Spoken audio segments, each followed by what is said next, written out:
हम लोग ने यहाँ पे चर्चा रखी थी कि अगर कोई व्यक्ति, यहाँ पे बात आती थी कि अगर कोई व्यक्ति, ऐसा नहीं है कि पाप नहीं, कोई पाप उसके नष्ट हो गए, मान लो नरक नहीं भी जाएगा, लेकिन पाप करने की वासना, इच्छा रह जाती है, इस कारण से पाप की पुनरावृत्ति की संभावना रहती है। उसकी व्याख्या प्रभुपाद जी कर रहे हैं। प्रत्येक व्यक्ति देख सकता है कि हत्या करने वाला व्यक्ति दंडित होता है, लेकिन यह देखने मात्र से ही तो किसी को हत्या करते रोका नहीं जा सकता। इसको इस एंगल से देखिए कि हम सब लोग मर्डर नहीं कर रहे हैं, यही देख करके ना कि पुलिस पकड़ती है। कब इस एंगल से नहीं सोच पा रहे हैं आप? हम लोग मर्डर क्यों नहीं कर रहे हैं लोगों का? इसीलिए ना क्योंकि पुलिस पकड़ेगी। नहीं, क्यों नहीं कर रहे हैं? क्योंकि करने की इच्छा ही नहीं है। एक तो बात ये है। तो ऐसा नहीं, अच्छा दूसरा, जो लोग मर्डर करते हैं वो पुलिस के भय के बावजूद भी करते हैं। ऐसा नहीं कि भारत में सब लोग पुलिस के भय से ही मर्डर नहीं कर रहे, नहीं तो करना शुरू कर देते। ऐसा होता है क्या? ऐसा नहीं हो रहा है। और ऐसा भी नहीं है जो मर्डर कर रहे हैं, गलत कार्य कर रहे हैं, वह पुलिस के भय से रुक जा रहे हैं। पुलिस पकड़ेगी, दंड देगी, वो अलग बात है, लेकिन वह नहीं रुक रहे हैं। पुलिस की बात छोड़िए, आर्मी से भी लोग डरते नहीं। उग्रवादी सब तो आर्मी से भी डरता नहीं। डरते हो ना डरते हो, लेकिन जो भी करते तो है काम करत, पता है कि गोली मार दी जाएगी, लेकिन फिर भी करेंगे इस प्रकार से। तो ऐसा नहीं है कि कोई दंड के भय से व्यक्ति पाप की पुनरावृत्ति ना करे, ये सिद्धांत बोला जा रहा है।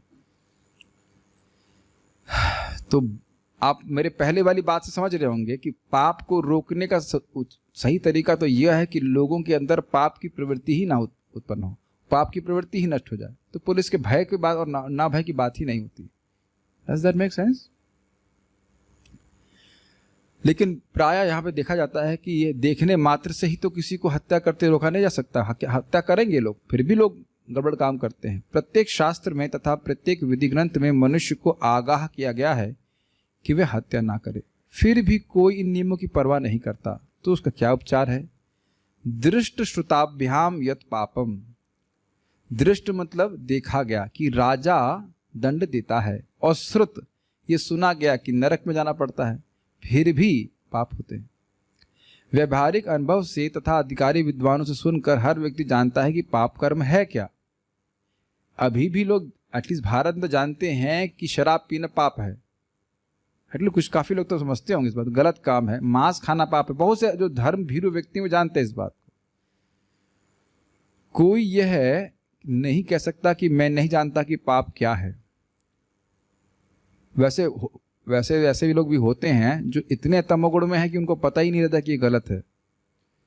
जो लोग बहुत ज़्यादा शराब पीते हैं या मांस खा रहे होते हैं, उनको नहीं लगता है।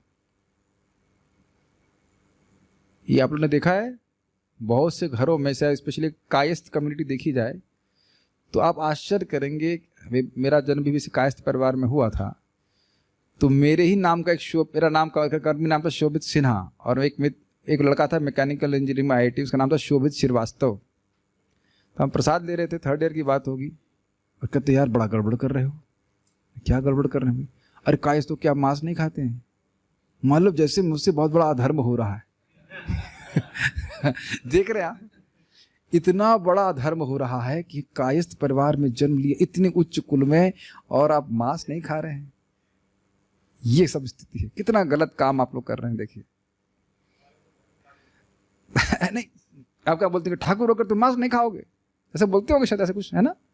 मतलब ये धारणा है जो अधर्म है उसको छोड़ने को ही अधर्म माना जा रहा है। ये भी स्थिति हो सकती है लोग। क्या कहा जाए, कलयुग ऐसे ही है। आजकल तो सब ब्राह्मण जाति में भी लोग मांस खाने लगे, लेकिन फिर भी प्रभुपाद जब इस लेक्चर को बोल रहे हैं तो लोग कुछ रहता है, कुछ तो है। देखिए, गलत कर्म करते समय व्यक्ति को अंदर से बहुत जोर से भावना आती है कि गलत कार्य है।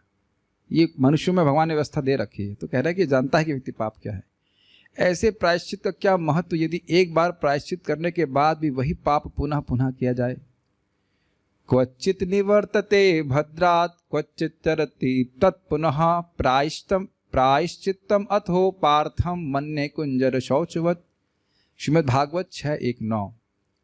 जब कोई दंडित होता है तब सोचता है, अरे मैंने कितनी बड़ी गलती कर दी, अब फिर कभी मैं इस पाप को नहीं करूंगा। किंतु जो ही वह खतरे से बाहर हुआ नहीं कि पुनः वह वही पाप करता है। ये तो भक्तों का भी अनुभव होगा, लेकिन ध्यान देना होगा।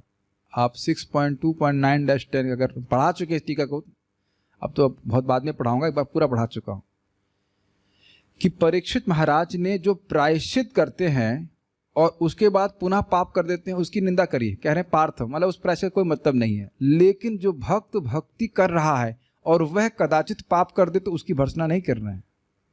सुनाई पड़ रहा है मैं क्या कह रहा हूं? ये बहुत सूक्ष्म पॉइंट है।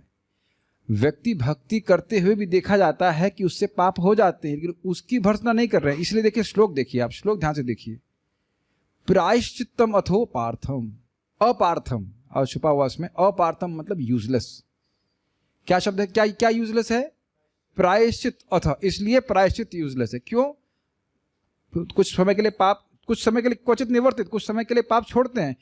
अभद्रात क्वचित चरति तत्पुनः, पहली लाइन देखिए, क्वचित निवर्तते अभद्रा। अभद्र पापों से कुछ समय के लिए उनका निवर्तन हो जाता है, नहीं करते हैं पाप। जब प्रायश्चित कर रहे हैं तो पाप नहीं करते हैं। क्वचित चरति तत्पुनः, और फिर कुछ समय बाद फिर करने लग जाते हैं। प्रभुपाद जी उदाहरण देते हैं, जो लोग को ये मतलब रति रोग हो जाते हैं तो कुछ समय के लिए वो भाई वैश्याओं के पास नहीं जाते हैं, लेकिन तभी तक जब तक वो ठीक नहीं होते, और ठीक हो जाएंगे तो फिर वापस चले जाते हैं। हिसाब किताब है। तो उनके पाप करने की प्रवृत्ति नहीं गई। तो ध्यान से देखना होगा, इसमें लिखा है शब्द प्रायश्चितम अथ अपार्थ। अपार्थ मतलब यूजलेस। मैं प्रायश्चित को यूजलेस मानता हूं। ये नहीं लिख रहे हैं भक्तिम अथुपा अपार्थ, भक्ति को मैं यूजलेस मान रहा हूं, ऐसा नहीं कह रहे हैं। बहुत ध्यान से सुनना पड़ेगा। क्यों? मन्य कुंजर शौचवत, यह है तो हाथी के स्नान जैसा है। हाथी खूब अच्छे से स्नान करेगा, और आप देखना, मैंने सर्च किया था फोटो, हाथी स्नान करता है, उसके बाद खूब जोर से फुहार मार मार करके मिट्टी अपने ऊपर उड़ेल लेता है। मट्टी ही धोने के लिए गया पानी में, फिर बाहर आया, फिर खुद ही मट्टी डाल रहा है अपने ऊपर। भाई पाप कर रहे हो तो अपने पर खुद ही मट्टी डालना हुआ कि नहीं? लेकिन फिर मैं ध्यान आकृष्ट करूंगा, क्या चीज अपार्थ है, क्या चीज व्यर्थ है? प्रायश्चित, भक्ति नहीं। क्योंकि भक्ति में आने के बाद भी प्रारंभिक अवस्था में कुछ समय तक पाप की प्रवृत्ति बनी रह सकती है। इसकी व्याख्या कई बार की गई है कि पंखे का लाइट आपने स्विच अपने बंद कर दिया है, फिर भी पूर्वाभ्यास से पंखा कुछ समय चल रहा है, लेकिन उसकी जो स्पीड है वो कम होती चली जा रही है। तो ये श्लोक जो है ये प्रायश्चित करने वालों पे घटित होगा, लेकिन भक्ति करने वालों पे नहीं। क्योंकि एक ही नाम पाप और पाप करने की प्रवृत्ति को भी नष्ट कर देता है। तो फिर पाप करने की प्रवृत्ति रह कैसे जाती है? कुछ समय के लिए भगवान उसे वर्तमान करते हैं, वर्तमान मतलब बनाए रखते हैं, ताकि लोगों की अन्य पथों पर भी विश्वास बना रहे। एक ही बार मान लो आपने कृष्ण बोला और सारे सद्गुण आ गए, तो कोई और कार्य करेगा क्यों? बताइए। और तो कोई कार्य करेगा नहीं। सारे सद्गुण एक ही बार में आ सकते हैं, लेकिन भगवान का नाम कैसा प्रभाव है, स्वभाव है कि वह प्रभाव कुछ समय के बाद दिखाते हैं। स्टोर तो तुरंत हो गया, लेकिन दिखाते कुछ समय के बाद है। अंजीर की पेड़ की तरह अगर उसको आज बीज डालेंगे तो तुरंत फलित नहीं होता है। तो भगवान का नाम कुछ समय के बाद प्रभाव दिखाता है। सबको बात समझ में आ रही है? किसी भक्त से कुछ गलती हो जाए तो तुरंत हम अब यमराज न बन जाएं। तो श्लोक बहुत ध्यान से सुनना होगा। प्रायश्चित यूजलेस है, भक्ति करना यूजलेस नहीं है। ये बात बहुत गंभीर है। अभी कल ही किसी ने मुझसे पूछा था मेरे को ये बात, सेम प्रश्न हो जाते बार बार, प्रभु जी हमारे दिन में तो बहुत काम वासना है, हमारे में ये है, मैं तो सबसे अधिक पति हूँ। हमने कहा आप क्या हमसे बात नहीं किया क्या? आप तोले हैं सबकी काम वासना? सबके हृदय में जो काम वासना तोल लिए कि भाई वो सबसे अधिक हमारी है, ये तो कोई आप नहीं कह सकते। और यद्यपि है भी सभी के काम है तभी तो शरीर, नहीं तो होता ही नहीं शरीर। वो कम ज़्यादा सबकी होती है, वो कोई बड़ी बात नहीं है। लेकिन अगर किसी भक्त से पाप हो जाए तो यमराज को उसका अधिकार नहीं कि उसको दंड देगा। भगवान जो देना शायद दे, और भक्ति करता रहेगा तो वो सब शुद्ध हो जाएगा। वो जो वो क्या कहते हैं जो प्रवृत्ति है वह भी नष्ट हो जाएगी। अपने जीवन में ही देख लीजिए ना, कभी कभी हो सकता हो कि आपके सीनियर भक्त आपको डांटते भी हों, तो छोड़ो इस काम को, नहीं छोड़ेंगे, और फिर वो कैसे गायब हो जाता है। जिसको छोड़ने की प्लानिंग भी नहीं होती है, बदनामी हो रही है, मजाक बना जा रहा है, उसके बाद तो कहाँ गायब हो जाता है पता नहीं चलता ना। एक तरह से देखा जाए तो वैष्णव जो सीनियर भक्त उनको डांटने का कोई मतलब भी नहीं है। एक्चुअली वो डांटना नहीं चाहिए। वो डांटते इसलिए ताकि जल्दी प्रगति हो जाए, लेकिन एक्चुअली केवल भक्ति करता रहेगा तो भक्ति अपने आप ही सारे सद्गुण दे देती है। इसीलिए जो भक्त आश्रित हैं उनको भी धैर्य रखना चाहिए, जो आश्रय दिए हैं उनको भी धैर्य रखना चाहिए कि भाई भक्ति कर रहा है, धीरे धीरे आ जाएगा उस ठीक पर, भक्ति करता रहे, ये बात। खैर ये बात आप लोग समझ जाइएगा प्लीज कि प्रायश्चित यूजलेस है, भक्ति कभी व्यर्थ नहीं जाती है, नाम उच्चारण कभी व्यर्थ नहीं जाता है। ठीक है, उम्मीद है कि इस सूक्ष्म बात को आप समझ रहे होंगे। आगे देखते हैं। Bad habits are like chains that are too light to feel until they are too heavy to carry. It's a good one. Very good one. कहाँ से, किसने बनाया ये? आपने बनाया क्या? बहुत अच्छी बात बोली, बहुत अच्छी बात। क्या बात कही गई इसमें, देखिए। बुरी आदत व्यक्ति, कैसे मान लो कोई शराब पीने की आदत डालता है, अरे एक पैक पी लो, एक पैक में क्या होगा? बस यही तो होगा कि मुंह में लोहा डाला जाएगा, ये नहीं बताता है। ये तो कोई बताएगा नहीं कि भाई एक पैक पीने से भी नरक में कई हजार साल तक लोहा पिलाया जाए गरम। एक पैक पीने में क्या होता है? अरे यार पुरुषों को मर्द बनो ऐसा लग रहा है स्त्री है क्या? अरे शराब नहीं पियेंगे तो क्या मर्द नहीं रहेंगे क्या? ऐसा कुछ बातें बोलते हैं। तो उसका एक दो फिर करते करते ऐसी लत लग जाती है कि व्यक्ति छोड़ नहीं पाता है। Bad habits are like chains that are too light to feel, बहुत हल्की लगती हैं लेकिन जब they are too heavy to carry. Amazing, बहुत अच्छा स्टेटमेंट है। आदत एक प्रकार की दूसरी प्रकृति ही है। हैबिट इज सेकंड नेचर, इसे छोड़ पाना बहुत कठिन है।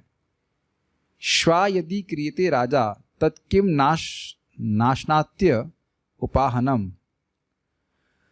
अच्छा, श्वा यदि क्रियते राजा, श्वा मतलब कुत्ता, कुत्ते को अगर राजा बना दिया जाए, तत्किम ना अश्नति उपाहनम, कुत्ते को चाहे सिंहासन पर क्यों ना बैठा दिया जाए लेकिन वह जूते को देखते ही तुरंत सिंहासन से कूद कर उसके पीछे लग जाएगा, क्योंकि आखिर वह तो कुत्ता ही। ये उदाहरण आप लोग सुने हैं कभी? हम तो कभी नहीं सुने, ये पहली बार सुने थे, फिर से सुना जाए, बहुत ही आनंद वाला सर। कुत्ते को चाहे सिंहासन पर क्यों ना बैठा दिया जाए लेकिन वह जूते को देखते ही तुरंत सिंहासन से कूद कर उसके पीछे लग जाएगा। उसकी जो आदत है वो जाएगी नहीं, क्योंकि आखिर वह है तो कुत्ता ही। उसमें कुत्ते के गुण हैं और उसे सिंहासन पर बैठाने मात्र से उन्हें बदला नहीं जा सकता है। इसी प्रकार हमने भौतिक प्रकृति के तीन गुणों, सत्व गुण, रजोगुण तथा तमोगुण के संसर्ग में रहकर भौतिक गुण अर्जित किए हुए हैं और हमारी आदतें इन्हीं तीन गुणों के संसर्ग से बनी हुई हैं। कुछ याद आ रही हैं आदतें? तमोगुण से कैसे आदत आती है? निद्रा, प्रमाद मतलब स्पेस्ड आउट, कुछ पता ही नहीं क्या कर रहे हैं से कहना चाहिए, पागलपन से कहना चाहिए, और आलस, क्या क्लास जाए, आज शरीर में दर्द हो रहा है, दर्द नहीं दर्द हो, देह में दर्द हो रहा है, ऐसा बोलते हैं कि नहीं? मंगल आरती है, इधर बिहार के लोग बोलते हैं देह में दर्द हो रहा है हमारे, है कि नहीं? आज मंगल आरती नहीं जाएगी, तो आलस हो रहा है, कुछ नहीं। और ये आलस, उसका निद्रा, स्पेशली जाड़े के समय, छुट्टी अब देखा कितनी जल्दी बीतती थी, कंबल ओढ़ करके एकदम बढ़िया सोता था व्यक्ति। इस प्रकार से कहाँ इस्कॉन वाले हम संग में आ गए। ये तमोगुण। और तमोगुण का एक लक्षण है, अधर्म को ही धर्म मानता है। रजोगुण में क्या करता है? लालसा बहुत होती है, ये चाहिए, जगत में प्रसिद्धि चाहिए, इत्यादि इत्यादि। और अधर्म कंफ्यूज रहता है, क्या धर्म है और क्या अधर्म है, क्या धर्म है और क्या धर्म है, ये क्लियर समझ में नहीं आता। और सतोगुण में व्यक्ति ज्ञान के प्रति आसक्त हो जाता है, ये चीज रहती है। ये एक बात आश्चर्यजनक है ना कि हम लोग सोच रहे हैं कि हम और अन्य लोग स्वतंत्र हैं वैसे बर्ताव करने के लिए जैसे वो कर रहे हैं। आप लोग इस बात को शायद शब्द तो समझ रहे हैं, देख रहे हैं इसको। कभी फील होता है कि आप बाध्य हैं,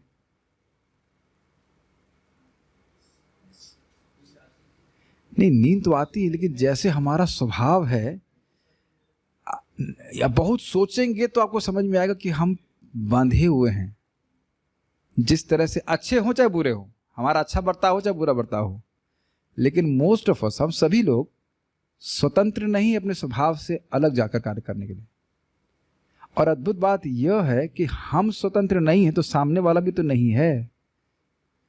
बहुत ही गंभीर बात है। इन सब के बावजूद अगर कोई भक्ति कर रहा है तो धीरे धीरे इसको स्वभाव परिवर्तित होगा, ये देखना चाहिए। ये बहुत ही गंभीर बात है। इतने सारे भक्तों से आपको डील करना होगा, तो भक्तों से तो कहीं हम द्वेष ना करने लग जाए। This is very very important point. ये बात समझ पा रहे, दृष्टे स्वभाव जनितैर वपुषश्च दोष है। स्वभाव जनित कोई दोष हो सकता है, कोई व्यक्ति से गर्दन टेढ़ा करता हो या कुछ भी करता हो, ऐसे कुछ ऐसे कंधा उचकाता हो, कुछ भी, भक्त कुछ भी कर सकते हैं ना। भक्त can do anything, devotee can do anything, कुछ भी कर सकता है, अजीब सा हो सकता है, लेकिन वो जाप कर रहा है वो देखना चाहिए। तो है नहीं, हाँ ये सब बात भी है। स्वभाव से जन्मांतर का स्वभाव किसी का कठोर हो सकता है, लेकिन इसका अर्थ ये नहीं कि भक्त नहीं बन सकता है। तो ये सब बातें हैं, एक प्रकार की आदत बन जाती है और हम सोचते हैं कि भाई ये ऐसा क्यों कर रहा है। जैसे हमने देखा एक भक्त को नाखून खाते हुए, अब नाखून खाना कोई बहुत अच्छी चीज़ थोड़ी ना है। जैसे 2 बार टोका हुआ, धीरे धीरे वो सही हो गए, लेकिन अब एक आदत बन जाती है और ऐसी आदत बन जाती है को पता भी नहीं चलता है। मुझे याद है हम लोग का जनेऊ होता, जब हमारा ब्राह्मण दीक्षा हुई थी तो बाथरूम जाने से पहले कान में बांधना पड़ता था। कम से कम 3-4 दिन में 3-4 जनेऊ चेंज हो गए, याद ही नहीं रहता था। और अब कब उसको लगा दिए, कब हटा दिए, एकदम एक आदत बन जाती है। जब यहाँ पे आ ही रही है बात, हम एक अच्छी बात बोलना चाहते हैं भगवान के नाम के जप के संबंध में। अगर आप जप को ध्यान पूर्वक करने का प्रयास करते रहेंगे तो एक अभ्यास बन जाएगा कि वो प्रयास करना आपका सेकंड नेचर बन जाएगा। आज मैं देख रहा था, जब मैं भागवतम क्लास में जा रहा था, कोई माता जी, मैं जानता नहीं, कोई माता जी जस्ट ये जूते का स्टॉल था, बाहर बैठी हुई थी और बिल्कुल ध्यान नहीं दे रही थी। हरे कृष्ण हरे कृष्ण कृष्ण कृष्ण हरे कृष्ण हरे, तो एक तो उच्चारण भी नहीं हो रहा था और कोई प्रयास भी नहीं था। चलिए उससे भी लाभ है, लेकिन आप मेरी बात समझ रहे हैं, एकदम प्रमाद वैसे व्यक्ति प्रभावित है। को बता, मेरे को मन में आया कुछ बता दें, फिर हमने कहा नहीं खतरा है, हो सकता है गुस्सा हो जाए, इसलिए चलो पिबत भागवतम रसमालय, हम पिबत भागवत पढ़ते सुनते, जस्ट नॉट कॉन्शियस कि वो कर क्या रहे हैं। हरे कृष्ण। जैसे मान लीजिए मैं आप लोग क्लास में और ऐसे बैठ जाए,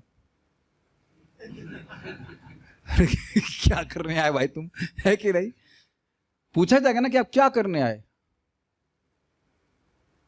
तो इस प्रकार कभी कभी लोग इस प्रकार से भी जब करते हैं, आप मेरी बात समझ रहे हैं, एक आदत बन जाती है ऐसा करना और आप स्ट्रगल मोड में रहते हैं। तो आप देखेंगे भगवान के नाम से रेसिप्रोकेशन है। कभी आप इसको ट्राई कीजिएगा, आप क्लास के बाद ट्राई करना, जब करना, एक हाथ में जब माला ले लीजिएगा और फिर कुछ करते रहना। उसका भी कुछ फायदा है मैकेनिकल चैंटिंग का, लेकिन वो आपको रेसिप्रोकेशन नहीं मिलेगा। और आप हरे कृष्ण फोकस करते हुए करने का प्रयास करेंगे, तुरंत आपको उसका अनुभव महसूस होगा। He is a person and he is immediately reciprocative. मेरी बातें समझ में आ रही हैं? तो जैसे यहाँ पर आपके संबंध में बोला गया है, हम लोग भक्ति के संबंध में भी समझ लें कि अगर मैंने अच्छी आदत डाली है तो वह भी नहीं टूटती है। बीच में क्या था, मैं बीच में किस बात के लिए बीमार हुआ था, शायद चोट लगी थी, चोट के बीच में भी बुखार हुआ था, तो मैं सोचा था थोड़ा और सो लेता हूँ। लेकिन 4 बजे के बाद आपकी नींद आती ही नहीं है, नो, जस्ट अभ्यास ऐसा हो जाता है कि आप वहाँ लेटे नहीं रह सकते हैं। तो बुरी आदतें तो हैं खराब, लेकिन अच्छी आदतें भी बहुत अच्छी चीज़ होती हैं, उनको तोड़ा नहीं जा पाता है। एक और मैं आपको उसमें रुचिकर बात बताऊंगा। एक भक्त थे मेरे बगल में बैठे थे जप करने के लिए, तुमने कहा हाथ घुटने के पास रखना। हाँ प्रभु, हाँ बिल्कुल बिल्कुल। सोना नहीं बिल्कुल नहीं सोएंगे, बिल्कुल नहीं, आपके पास बैठे हैं ऐसे। अच्छा। और थोड़ी देर में हाथ उनका ऐसे सामने आने लगा, पीठ झुकने लगी, फिर सो गए। हे क्या कर, ठीक है, फिर सीधा, फिर उसके बाद 10 मिनट में हे क्या करो, हर 10 मिनट में उनका ऐसा लग रहा था कोई चुंबक लगाए, हाथ ऐसे सामने आ जाता था और फिर सो जाते थे। तो मैं देख रहा हूँ कि सचेत ही नहीं है कि व्यक्ति कैसे करना है। मैंने जूम पे भी एक भक्त को बोला हाथ घुटने के पास, यस, फिर हाथ ऐसे आना चालू हो गया सामने। वो समझ ही नहीं पा रहे हैं कि एक प्रकार का अभ्यास है। आप सतर्क होकर बैठते हैं तो आप जब ठीक से कर पाते हैं। तो ये बहुत अच्छी बात है, अच्छी आदत डालनी चाहिए, नहीं तो ये तोड़ना बड़ा मुश्किल हो जाएगा। एक और बात समझ लीजिए, और ध्यान पूर्वक जब करने की आदत भी आदत बन जाएगी। हरे कृष्ण हरे हरे राम राम राम हरे हरे कृष्ण हरे। प्रकृति पे जब तक ये क्षण नहीं करेंगे, प्रकृति कैसे चलेगी भाई? सुना नहीं आपने, भाग शास्त्र का शब्द है, जो नाम उच्चारण करता है वो जिसके यहाँ दृष्टि पात होता है वो पवित्र हो जाता है। तो पवित्र करने के शब्द को देखते रहते हैं, शायद यही कारण होगा, सब यही कारण होगा। यानी हम बस बात कर रहे थे कि किस प्रकार से व्यक्ति आदतों का शिकार बना रहता है। किंतु यदि हम अपने आप को प्रकृति के इन 3 गुणों से विलग कर ले तो हमारा वास्तविक आध्यात्मिक स्वभाव जागृत हो सकता है। यही है कृष्ण भावनामृत की विधि। यदि कोई कृष्ण भावना भावित है तो उसे प्रकृति के 3 गुणों के संसर्ग में आने का अवसर नहीं मिलता, और जब कोई कृष्ण के प्रति सचेत रहता है तो उसका आध्यात्मिक स्वभाव स्वतः जागृत होता है। यही रहस्य है। ये समझ में आ रहा है बात? आत्मा मूलतः भगवान का प्रेमी है, वो तो निर्गुण है, तो अगर आत्मा को आत्मा की क्रियाओं में लगा जाएगा तो उस पर गुणों का प्रभाव क्रमशः समाप्त होता चला जाएगा। कुछ कठिनाई है? आत्मा को भक्ति की क्रिया में लगाया जाए तो उससे भक्ति, उससे आत्मा का जो सुप्त स्वभाव है वो प्रकट हो जाएगा। देखिए, एक बहुत, आप तो गौशाला में बैठे हैं, जो मोटे मोटे ताजे सांड होते हैं, खूब मोटे सांड होते हैं, उनको आप कैसे कंट्रोल कर सकेंगे? नकेल के द्वारा। तो एक शक्तिशाली सांड भी नकेल के द्वारा, छोटे बच्चे के द्वारा कंट्रोल में आ जाता है। अग्रीड? तो ये नकेल क्या है? मिथ्यांकार रूपी नॉट। और वो छोटा बच्चा है कि हमारा मन, और सांड जैसे हम कौन है? आत्मा, जो बहुत शक्तिशाली है, लेकिन मिथ्या अहंकार के कारण, अपनी पहचान कर लेने के कारण शरीर और मन से व्यक्ति इनकी पीछे पीछे चल रहा है। जहां जहां मन कर रहा है वहां वहां लेके जा रहा है। बहुत अच्छा उदाहरण दिया गया था, ये मुकुंद दत्त पर उदाहरण दिए थे प्रभुपाद जी के। बहुत सुंदर बात, मेक सेंस? तो वो नॉट ही सीधे काटी जाती। कैसे काटी जाती? भिद्यते हृदय ग्रंथि छिद्यन्ति सर्व संशय। कृष्ण कथा, कृष्ण नाम के द्वारा क्रमशः ये धीरे धीरे नॉट करती है। अगर आप लोग को याद हो 2.1.11 के तात्पर्य के लास्ट में क्या पढ़ा गया था कि हरे कृष्ण मंत्र का प्रत्यक्ष प्रभाव क्या है कि व्यक्ति इस मिथ्या अहंकार की भावना से मुक्त हो जाता है कि वह इस जगत का है। इस जगत के प्रति आसक्ति स्वाभाविक रूप से समाप्त हो जाती है। तो यही प्रभुपाद जी कह रहे हैं कि भगवान की भक्ति कहां कार्य कर रही है? सीधे अविद्या पे कार्य कर रही है। ये बात आप लोग प्लीज फिर से याद दिलाऊंगा, हम लोग के स्वरूप में ही है इच्छा, फीलिंग, थिंकिंग, डिजायरिंग, ये सब स्वरूपतः आत्मा का गुण है। लेकिन अविद्या के कारण ये आर्टिफिशियली, अप्राकृत रूप से प्राकृत वस्तुओं के पीछे जा रहा है। समझ में आया? आर्टिफिशियल एक इल्यूजन क्रिएट किया जा रहा है कि तुम भोग कर सुखी हो जाओगे। तो आप विज्ञान समझ रहे हैं भक्ति का? जब हम प्रभुपाद जी ग्रंथ पढ़ रहे हैं, भगवान की कथा को सुन रहे हैं, भगवान का प्रसाद ले रहे हैं, भगवान को देख रहे हैं, भगवान के संपर्क में किसी भी तरह से आ रहे हैं, तो जो मूल अंधकार है, मूल अविद्या, उसी पे वो कार्य हो रहा है। कुछ समझ रहे हैं? अविद्या ही के कारण हम लोग को क्या होता है? दो भाग होते हैं ना उसके, प्रक्षेपात्मिका और आवरणात्मिका। आवरणात्मिका मतलब स्वरूप का अज्ञान हो जाता है, और प्रक्षेपात्मिका मतलब हम शरीर नहीं है, वो शरीर मनवा देती है। ये दो भाग है। उसके बाद तो फिर अस्मिता, क्या है, राग, द्वेष, अभिनिवेश इत्यादि जो कुछ भी है। तो आप समझ पा रहे हैं, आयुर्वेद की तरह या होम्योपैथी की तरह वो सीधे जड़ पे काम कर रही है। भगवान का नाम सीधे जड़ पे कार्य करता है, तो उसके सारे प्रभाव जो आने वाले आगे वो अपने आप धीरे धीरे नष्ट होने लग जाते हैं। ऐसा समझ पाते हैं कि नहीं? ये बात बोल रहे हैं। मूल बात है मूल प्रायश्चित क्या है? असली प्रायश्चित क्या है? कि भगवान का प्रेम जीव के हृदय में जागृत कर दिया जाए। जितने भी पाप करवाए जा रहे हैं वे प्रकृति के गुणों के प्रभाव के कारण हो रहे हैं। उससे प्रेरित होकर के, उससे बद्ध होकर के जीव पाप कर रहा है। क्या ये सब बातें नहीं समझ में आ रही हैं? मूलतः तो रजोगुण तमोगुण के द्वारा, सतोगुणी व्यक्ति नहीं करता है, लेकिन सतोगुणी व्यक्ति भी कहीं कहीं पे तमोगुण रजोगुण से प्रभावित हो जाता है। वशिष्ठ जी भी हो गए थे, बहुत बड़े बड़े देवता हो जाते हैं। इंद्र नहीं हो गए थे, क्योंकि इस जगत में कोई भी गुण पूरी तरह शुद्ध नहीं रहता है। ये बात जानते हैं आप? तो जब व्यक्ति गुणों के प्रभाव से ऊपर चला जाएगा, तब उसके लिए इंद्रिय तृप्ति करने का कोई प्रश्न ही नहीं है। और वो कैसे होगा? जब उसका प्रेम जागृत किया जाएगा। क्या श्लोक है वो? माम च यो अव्यभिचारेणा भक्ति योगे न सेवते स गुणान समति त्यतान ब्रह्म भूयाय कल्पते। कौन सी शास्त्र का श्लोक है? भगवत गीता। जो मेरी शुद्ध भक्ति में लगातार प्रवृत्त रहता है और कभी भक्ति से हटता नहीं है, तो वह सारे गुणों को लांघ करके ब्रह्मभूत अवस्था को प्राप्त करता है। समझ पा रहे हैं कैसे निर्गुण हुआ जाए? यानी कि मूल प्रायश्चित तो यह है कि व्यक्ति, असली प्रायश्चित यह है कि व्यक्ति भगवत प्रेम की स्थिति को प्राप्त करे, पूरी तरह से निर्गुण हो जाए, और तब कोई पाप करने का या वासना का कोई प्रश्न ही नहीं उठता है। ठीक है? वैसे तो ये तो बहुत आगे की स्थिति हो गई।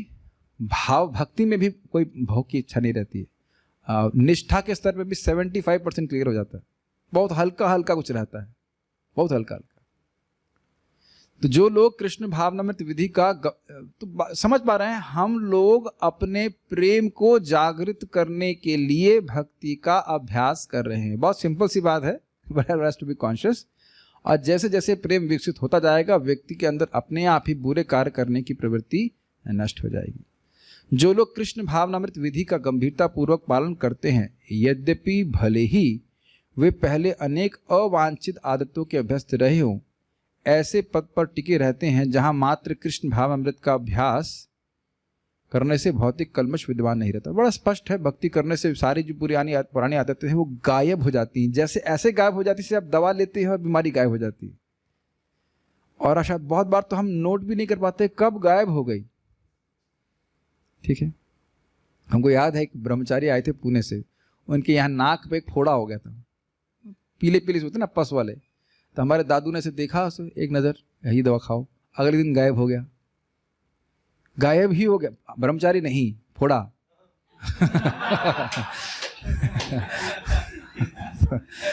तो आश्चर्य तो क्या कहते हैं, गया कहाँ, गायब कहाँ हो गया, एक ही दिन में गायब हो गया। तो अब पूछे कैसे काम करता है, कैसे काम कर सकता है बताइए, क्या बताया जाए। लेकिन उसने मूल से ही खत्म कर दिया। होम्योपैथिक दवा से कार्य करती है। इस प्रकार कृष्ण भावनामृत एक अपूर्व औषधि है। जब तक मनुष्य कृष्ण के प्रति जागरूकता नहीं लाता तब तक उसने प्रकृति के तीनों गुणों के संसर्ग में आकर जो आदतें बना ली हैं वे उसी तरह बनी रहती हैं और वह उन्हें बदल पाने में असमर्थ रहेगा। क्यों कारण है? भगवान से विमुख रहने के ही कारण माया पकड़ी है। तो जब तक व्यक्ति भगवान से विमुख रहेगा माया छोड़ने वाली नहीं है। ये क्यों नहीं छोड़ेगी? ये तुम्हारी माया नहीं है, ये भगवान की माया है। मम माया दुरत्यया। ये बातें बहुत सिंपल लगती होंगी लेकिन मायावादी लोग बोलते हैं ऐसे, अरे हम ज्ञान का अनुशीलन करेंगे, भगवान के शरण जाने की क्या जरूरत है। नहीं छोड़ेगी माया, और पकड़ ली जाएगी, और पकड़ेगी कस के। भगवान के द्वेष करेगा, भगवान से स्वतंत्र रहने का प्रयास करेगा कोई, तो माया कभी नहीं छोड़ने वाली। क्या श्लोक है वो? तन्माया तो बुध आ भजेता भक्ते का ऐशा गुरुदेवतात्मा। पहली लाइन शुरुआत में याद नहीं आ रही है।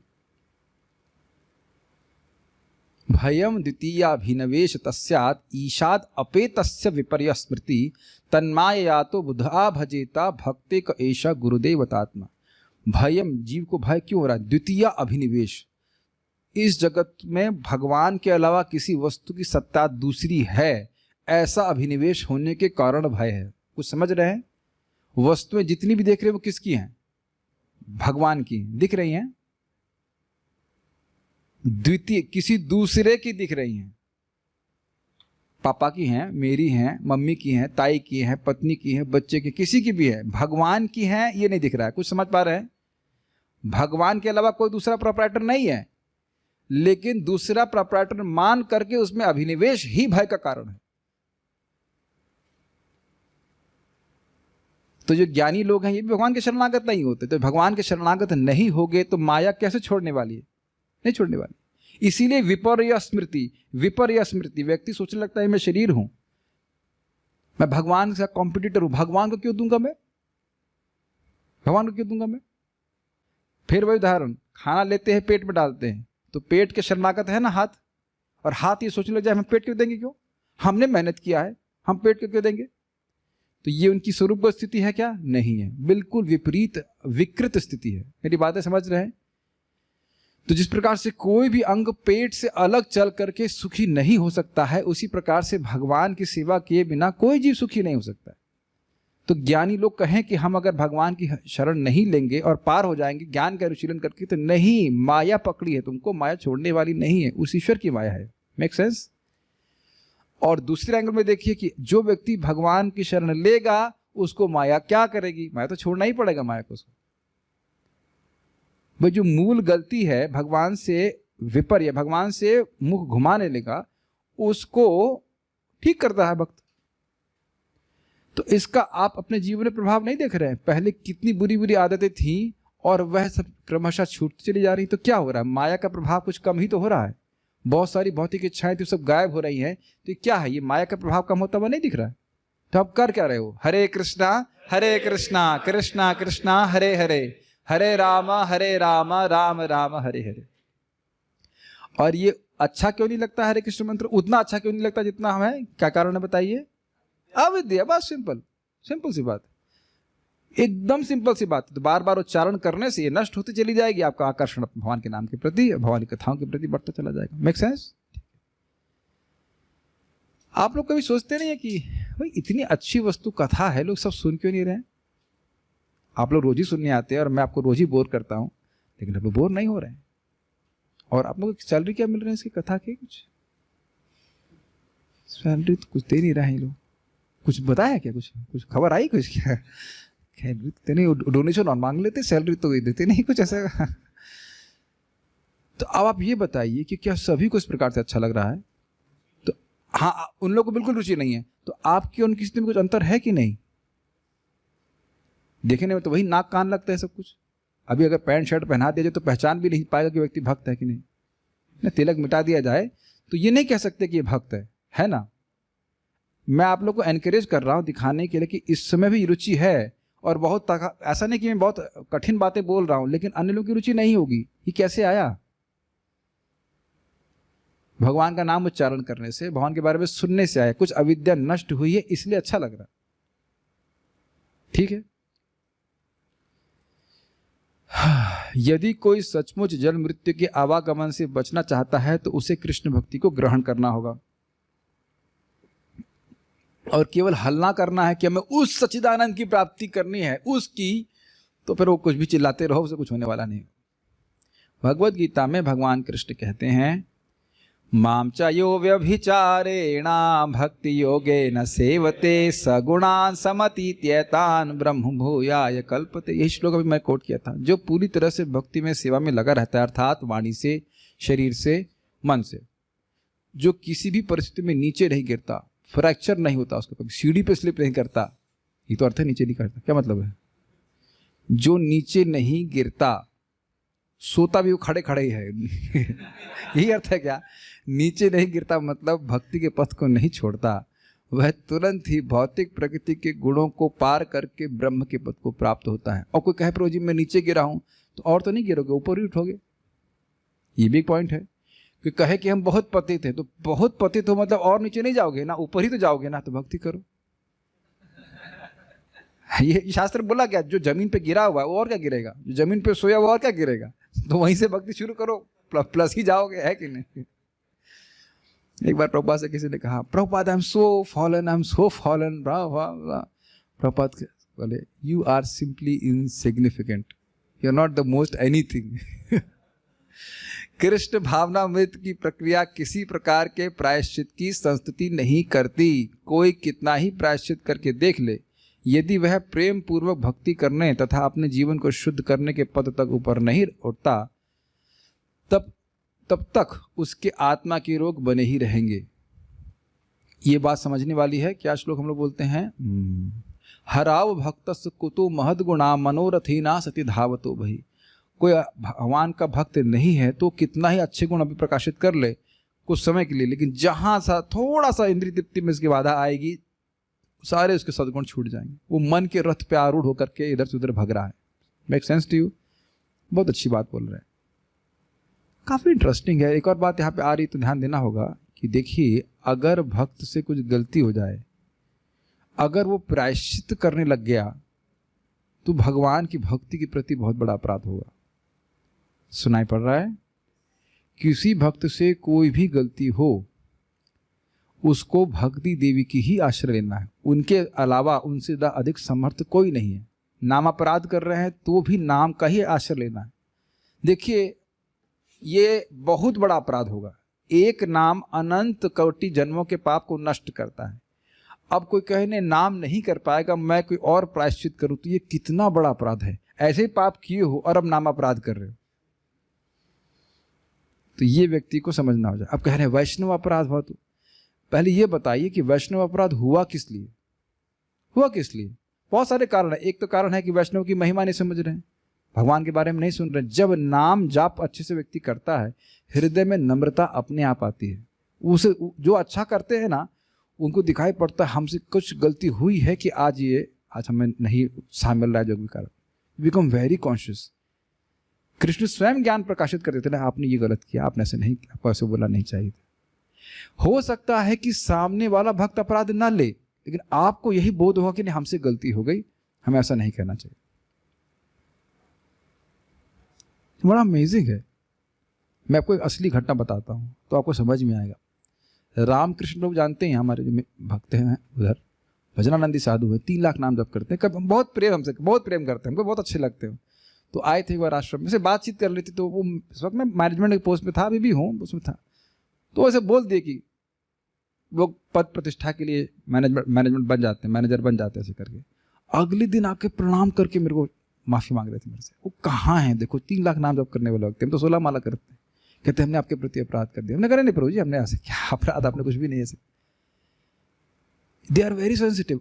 मतलब मैंने कोई अपराध लिया ही नहीं, हम भाई पद प्रतिष्ठा के लिए थोड़ा सेवा कर रहे थे, ये तो मैंने ही कर रहा था सर, लेकिन ऐसे उनके मुख से निकल गया तो वो माफी मांगने लगे। सी, ये बहुत अद्भुत देखा है। खुद बोले, खुद अपने अनुभव से बोल रहे थे कि नाम उच्चारण से सहज ही व्यक्ति के हृदय में नम्रता की भावना आती। और ये बोला गया है, ये चेतो दर्पण मार्जन वाले श्लोक में टीका में बोला गया है कि भक्ति के उदय होने से व्यक्ति का हृदय सहज रूप से सॉफ्ट होने लगता है, तो दूसरों के प्रति द्रोह नहीं करता है। अब यहाँ बात आ रही, तो हम कैसे वैष्णव अपराध से बचेंगे, थोड़ा समझने का प्रयास कीजिए। वापस हम लोग मध्यम अधिकार पे आते हैं। तो मध्यम अधिकारी वक्त क्या करता है, भगवान से प्रेम जागृत करने का प्रयास कर रहा है। अब आप ये बताइए कि अगर मैं भगवान से प्रेम जागृत करना चाहता हूं, तो जो उनके प्रेमी हैं उनसे प्रेम नहीं करूंगा, तो नहीं फिर भक्तों से मैत्री होगी कि नहीं? क्या वो भगवान के प्रेम करने से अलग अनुशीलन है, भक्तों से प्रेम करना? और जो अन्य जीव हैं जो भक्ति में रुचि रखते हैं, उनको अगर मैं भक्ति देने का प्रयास करता हूं, तो कृष्ण का अनुग्रह मुझ पर और अधिक होगा कि नहीं? कृष्ण मुझसे और अधिक प्यार करेंगे कि नहीं? तो क्या ये भगवान की भक्ति के अनुशीलन से अलग हुआ? क्या इस बात को आप प्लीज समझ पा रहे हो?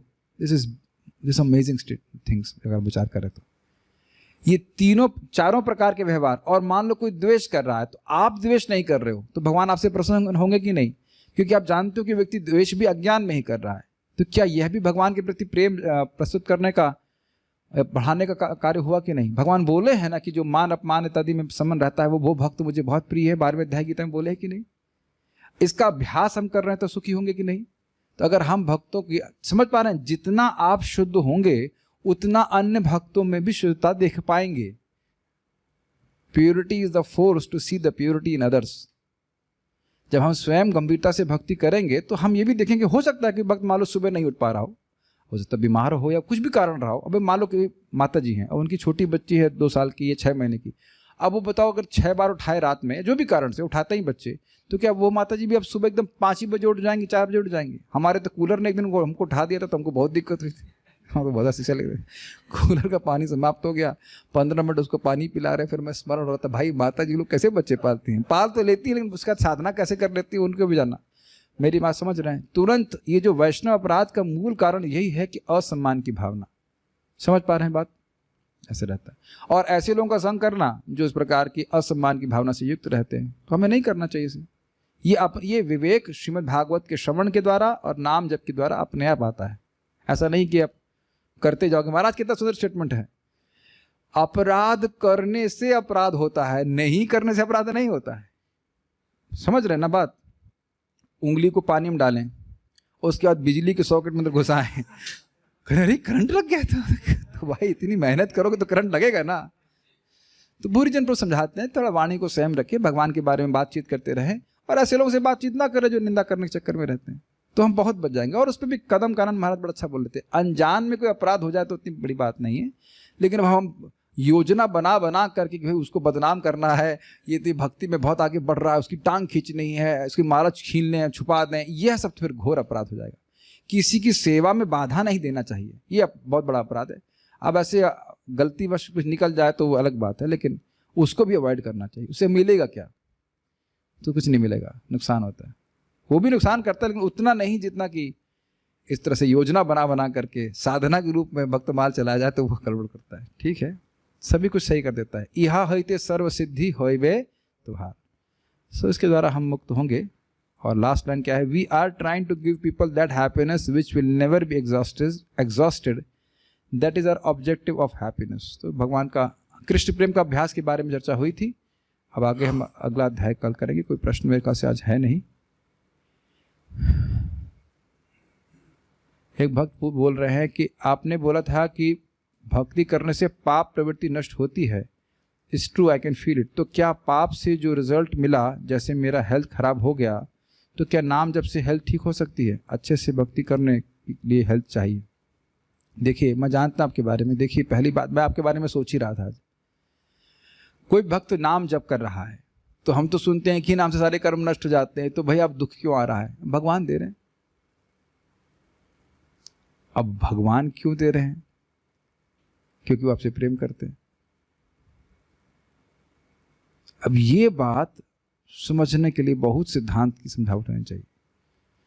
पहली बात ये समझ लेना चाहिए कि ऐसा कोई व्यक्ति नहीं है जो पूरी तरह स्वस्थ है। ऐसा कोई है यहाँ पे जो पूरी तरह स्वस्थ, उसे कोई बीमारी नहीं हो?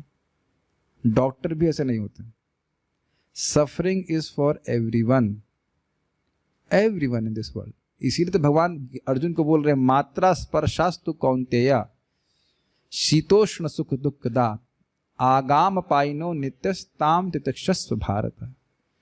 इस भारत में नहीं, इस भारत में सब जगह इंद्रियों के संस्पर्श जो भी सुख दुख होते हैं उनको सहन करना पड़ता है।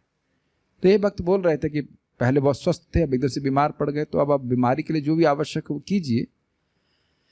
लेकिन ये बात स्पष्ट है कि भगवान ही भक्तों को सुख दुख देने वाला, ऐसे सभी को दे रहे हैं, लेकिन जो भी सुख दुख आ रहा है भगवान दे रहे हैं। तो उसको स्वीकार करके भगवान की कंप्लेन ना करके जितना भक्ति कर सकते हैं करें। कम से कम 16 माला जप करें, 4 नियमों का पालन करें। देखिए, एक हम सच्ची बात बता रहे, हमारे मित्र हैं, उनके जीवन में बड़ी कठिनाई आई, अभी बहुत कठिनाई, मतलब 4-5 साल बहुत परेशानी हुई। जो भी हो, शादी नहीं हुई तो खुश है कि नहीं? अच्छी बात है कि नहीं? भजन कर रहे हैं,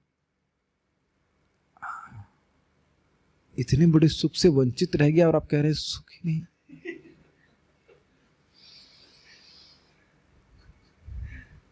अब वो तो हर एक की अपनी क्या कहते हैं डिकोडिंग है, लेकिन जो भी हो बच गया कि नहीं? अब मुझे पता है कि लोग समर्थन नहीं करेंगे हमारी बात का, लेकिन ठीक है, तो पूरा समर्थन इतनी देर बाद आया ठीक है। हाँ भाई, मैं नहीं बोल रहा, शास्त्र बोल रहा, सबसे बड़ा बंधन तो यही है।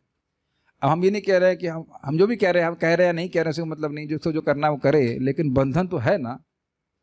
ये परम पूज्य वृंदावन चंद्र महाराज के शब्द याद आ रहा है कि महाराज पहले बोल रहे थे, यही इसी क्लास में बोल रहे थे कि हम पहले सोच रहे थे अब हम दूसरे पे ना आश्रित रहेंगे, नौकरी करेंगे, 2-4 लोगों को साथ में लेके चलेंगे ऐसे करके, लेकिन भगवान पे आश्रित होना चाहिए। एक बात ये बोले। दूसरा बोले कि हम सोच रहे थे कि अब माँ के प्रति आसक्ति है कि माँ का कैसे चलेगा, भाई के बारे में सोच रहे हैं, पत्नी आ जाएगी तो अब उसमें हम कहाँ सोचते रहेंगे, पत्नी के बारे में सोचते बैठेंगे, तो भगवान का भजन करने का मौका कब मिलेगा? आप लोग पता नहीं इस क्लास को सुने हैं कि नहीं सुने, महाराज जी बोल रहे थे इस बात।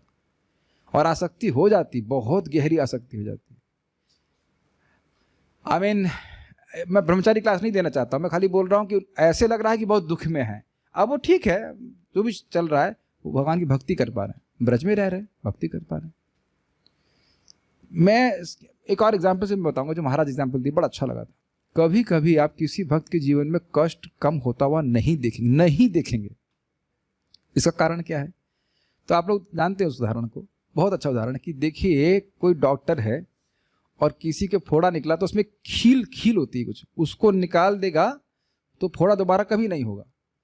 उससे पहले फोड़ेंगे तो फिर शायद फोड़ा होने की संभावना रहती है, तो वो कुछ प्रतीक्षा करते हैं कि फोड़ा पक जाए, उसके बाद खील निकालेंगे। तो उसी प्रकार से भगवान कुछ दर्द का या कुछ कष्ट दे रहे हैं, वो दूर नहीं कर रहे हैं, इस समय समर्थ है पूरा करने में, तो उसका कारण है कुछ, वो हमारा कुछ आगे बहुत बड़ा कल्याण करना चाहते हैं, इसलिए। अब इसका अर्थ ये नहीं कि सभी लोग दुखी रहते, लेकिन बात सिद्धांत ये है कि सुख दुख में जो कोई भी अगर व्यक्ति भगवान का नाम जप करता है, भक्ति करता है, तो भगवान के धाम जाने का योग्य बन जाता है। कुछ भी हो, जीव तो चल ही रही है ना,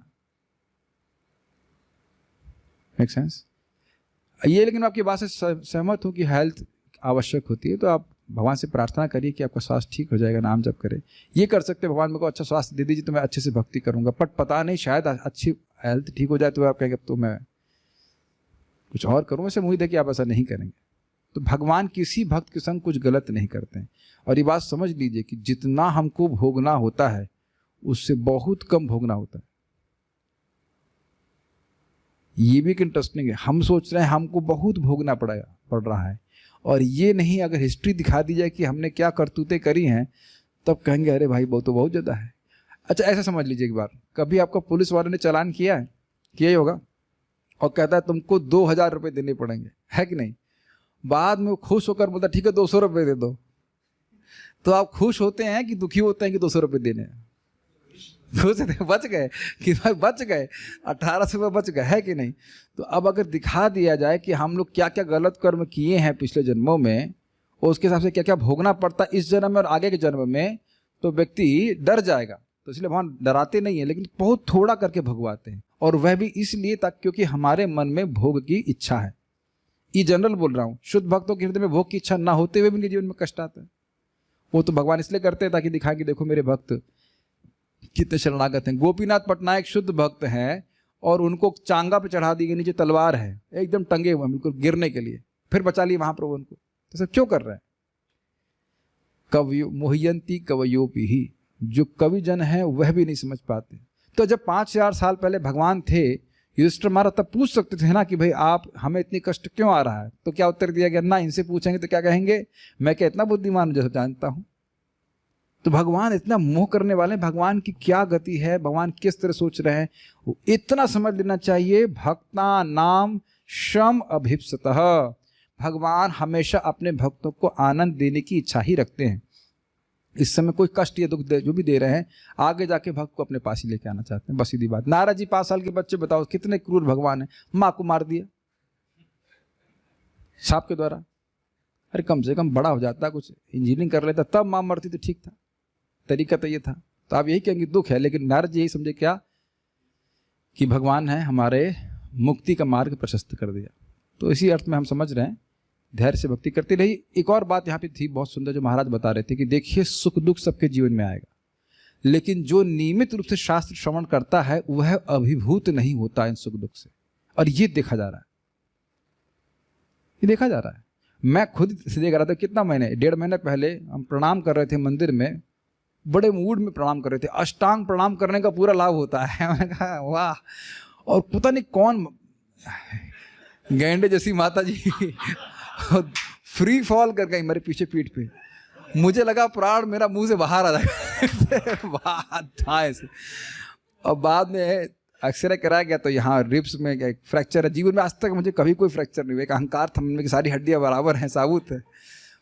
अब इतना दर्द तो हो रहा था, लेकिन फिर भी भक्तों ने बोला, मुझे बता रहे थे कि आपके जो नीचे वाले जो रिब्स होते हैं लोएस्ट, उसमें हल्का सा क्रैक है बस, मतलब वो हड्डी हटी नहीं है। तो अब बताइए दुख दिया भगवान ने कि बहुत बड़े कष्ट से बचा लिया? बचा लिया। कहीं इधर इधर सामने होता तो मेरी हालत ही खराब हो जाती। साइड में थी तो मेरा कम से कम थोड़ा नींद पूरी होती। और देखिए एक भी दिन भगवान की कृपा से एक भी दिन क्लास नहीं मिस हुई, ना जप मिस हुआ, ना क्लास मिस हुआ, ना कुछ, और ना हमारी हंसी मिस हुई। देख रहे थे दर्द में भी हंस रहे थे। तो मैं तो अपने जीवन में प्रैक्टिकल देख रहा हूँ कि जरूर बहुत बड़ा कष्ट, हम बहुत अच्छा कर्म नहीं किए, बहुत अच्छे मतलब सब पैकेज है उसका, तो खूब सारा होता है, उसको भगवान बहुत थोड़ा करके देते हैं, बहुत थोड़ा करके देते हैं। तो पता नहीं आप क्या सोच रहे हैं, हमको तो नहीं समझ आ रहा, लेकिन हम इतने जीवन पक्का विश्वास, हमको प्रत्यक्ष दिख रहा है कि बहुत कम कठिनाई आती है। डेंगू हुआ था, बिना दवा के 3 दिन में ठीक हो गया मैं तो। एग्जैक्टली हमारा माली आया का, प्रभु जी आप ये कौन सा गिलोय का जूस वो पीजिए, आप वो पीना शुरू किए, 3 दिन में ठीक हो गए, मंदिर में खड़े हो गए। तो हमें तो पूरा विश्वास है, इस बात में पूरा विश्वास है कि भगवान बहुत कम कष्ट देते हैं, कष्ट कम देते ही हैं। प्रणाम करने वाले को, नाम उच्चारण करने वाले को कष्ट कम देते हैं। तो आप विश्वास के संग भागवत सुनते रहिए, जप करते रहिए, सब कुछ धीरे धीरे ठीक हो जाएगा। प्रणाम दुख शमनम। हाँ, कभी कभी यह भी हो जाता है कि हम अश्रद्धा से करते तो हैं भक्ति बहुत सारी, अश्रद्धा से करते तो उसलिए भी लाभ थोड़ा कम मिलता है। तो श्रद्धा पूर्वक करिए, जो भगवान कर रहे हैं वो अच्छा ही करते हैं। ठीक है, okay, so we will stop here now. Srila Prabhupada की जय। निताई गौर प्रेमानंदे।